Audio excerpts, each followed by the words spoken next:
15 years ago, when Zara arrived into the world, it changed every single retail store in the world. Every single retail store became a fast fashion store. From Primark to Louis Vuitton, all of a sudden, everybody had more choices. And you think to yourself, how did it take us so long to realize if you give people more choice, they'll shop more? And we didn't even think about that. But now, all of a sudden, Zara set the tone, and Zara has done an excellent job around the world. I travel extensively. I often visit Zara. I always think they do a great job at what they're doing. But somehow, like I spoke about earlier, Zara's lost half of their market share. And the reason they've lost half of their market share is not because they've done anything wrong, it's because there's a new kid on the block. And this new kid on the block is called Shein. And Shein doesn't do fast fashion, it does faster fashion, which is like beyond even any understanding of what Zara has ever done. And so we understand that Zara, which is still a genius business, and I want to just press this in, is that Zara is not some Mickey Mouse mom and pop shop. This is a serious business that changed the whole world of clothing that's lost half its market share. And so if we understand the genius of Zara, it's still able to drop twice a week to its 2,200 stores around the world. Twice a week. That logistics on its own is behemoth and genius. 2, it's able to create over 10,000 new designs a year that go into its stores. That's 333 designs a day almost that are being put into its stores. And then lastly, it takes anything from sketch to shop in about 10 to 15 days, which is unbelievable because they have ships all around the world with sewing people on it and materials on it, and it's sewing on the way till it delivers. So just a genius business. And here's their market share. All the way down to $11 billion. Lost half of their market share. And this is an unbelievable stat because this is an unbelievable business. And this has somehow happened. And the reason is that they stopped thinking about things outside of their awareness. They just couldn't see the opportunity for something new. And so they didn't fail because they weren't agile enough. They failed because they were sprinting in circles within an outdated paradigm. Agility in a legacy system is just faster irrelevance.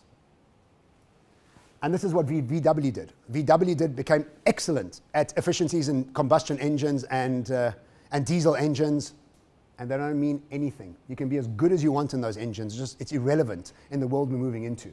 And this is the real trick, is that how do we understand, or how do we try and figure out, why didn't Zara set up Shein? They had everything.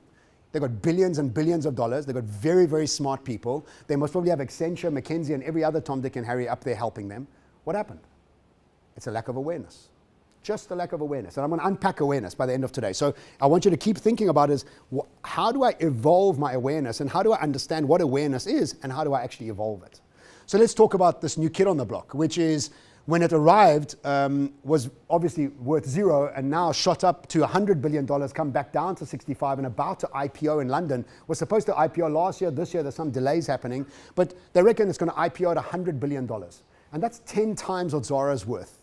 And you've got to ask yourself, what happened? How did Zara lose it so quickly? But let's understand Shein a little bit better. And you obviously know Shein if you're a shopper or you're a lady, definitely. Most men don't actually engage with Shein. But Shein is such an incredible business, and we're going to watch a quick video from the CEO explaining it. But before we do, let me just explain what it is. Shein's not even a clothing business. It's a data science management company that started off as an SEO business and outsources all of its manufacturing. It does none of the manufacturing itself. It is able, it's created a algorithm that scrapes the internet 24 hours a day, and it looks for the clothes that you and I have liked and shared the most. And the clothes that you and I have liked and shared the most, then what it does, it creates 10 different variations in 20 different colors of the clothes that you and I have liked and shared the most. Remember, economies of learning. It's learning what we want before it does anything, and then puts up these designs onto its store on a daily basis. And look at this.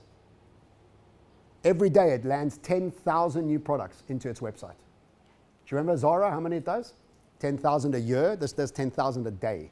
But here's the trick, is that it hasn't actually manufactured anything. It's just AI generated it based on the way that we have shared and liked things. And this is why that once we press play or buy, it starts to manufacture. Actually does not manufacture anything until we actually press play. And this is why that you can get products from Shein for sometimes up to 70% cheaper, because it has no retail costs, retail shrinkage, warehousing, transportation. None of that stuff is out the way. No shrinkage inside the stores, no high rents in all the places it has. Shein goes directly to you. And the cost that it is saving is enormous.